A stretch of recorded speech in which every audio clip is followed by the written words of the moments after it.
إن شاء الله تعالى waxaan rajaynaynaa haddii ay cabashadeeda waxba ka qaban weydo oo ay joojin weydo inaanu ka guuri doono oo aan u guuri doono shirkadda bilaash oo ku sii deynaysa application-keeda shirkadda safar la yiraahdo iyo takalada dawladdan baana intaan u shaqaynin waxa oo inaad aragtay maxaan ku raacay lacagtan aad wadataan wax ka bedela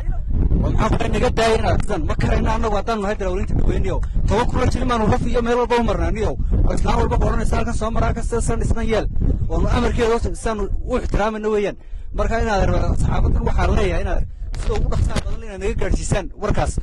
adeer anagu waxaan leenahay diidnay dulmiga diidnay mana shaqaynayso mana yeelano in dulmigaasi sii socdo lacag prepaidkii laga dhex sarrifanay mobilkeygii lagala baxayo aananu shaqayninba intaa ay sheegayaan ay kala baxayaan yeeli mayno dollarka weliba anaga binkeena la haystana la sarrifanayo de waxaan leenahay si ay xeego ku noqoto ilkana ku nabad galaan dawladdu arrinka ha gasho halayso soo fadhiisto taadu aragtaan ma awoodaan ma lama awoodo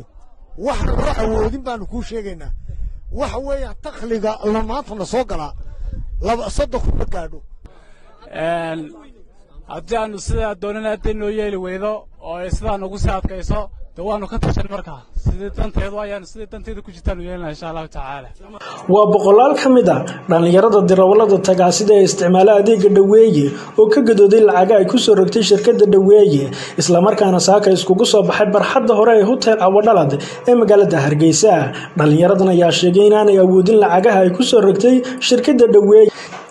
islamarkaana ay shirkadda dhaweeye duulaan ku tahay dakhliga maalinlaha ee soo gala ee ay ku dabari jireen quutal daruuriga iyo shidaalka baabuurta waa sida ay sheegeen dirawallada isticmaala adeega dhaweeye ayaa ku goodiyey inay ka wareegi doonaan barnaamijka dhaweeye islamarkaana ay wareegi doonaan shirkadaha kale ee bixiya barnaamijyada isku xidha tagaasida iyo macaamiisha ugu dambayna dirawallada tagaasida ayaa ugu baaqay wasaaradda isgaadhsiinta iyo teknolojiyadda Somaliland in hawada laga saaro barnaamijka dhaweeye tan iyo inta is-afgarad ay ka gaadhayaan dirawallada tagaasida iyo shirkadda dhaweeye waa sida ay sheegeen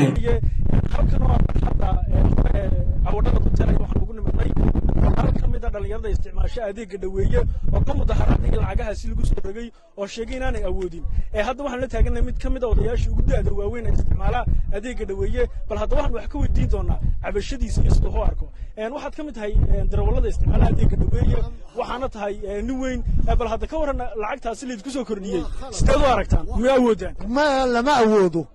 wax loo awoodin baanu ku sheegaynaa waxa weeye dakhliga lamaantana soo galaa laba saddex kun ma gaadho dakhliga hadda maanta na soo galaa saddex kun ma gaadho maadaama saddex kun ayna gaadhin buurana waa lanaga saaraa shidaalkii wuu nagu qaaliyoobay oo shidaalkii wuu nagu qaaliyoobay shirkaduna lacag kumay darin dadkii dadweynaha qaadanaya kilomitri lacag kumay darin inay lacag ku daraan xaq bay u lahaayeen oo annagana lacagta noo goostaan xaq bay u lahaayeen